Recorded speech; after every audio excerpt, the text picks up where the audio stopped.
తెలంగాణలో త్వరలో జరగబోతున్న మున్సిపల్ ఎన్నికలకు ప్రభుత్వం రిజర్వేషన్లు ఖరారు చేసింది.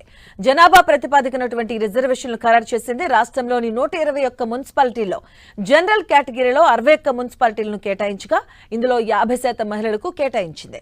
అంటే జనరల్ సీట్లలో 31 సీట్లు మహిళలకు ఇస్తూ నిర్ణయం తీసుకుంది.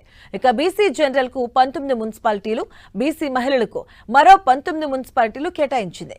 ఇక ఎస్సీ జనరల్ 9, ఎస్సీ మహిళ 8, ఎస్టీ జనరల్ 3, ఎస్టీ మహిళలకు 2 స్థానాలు కేటాయించింది.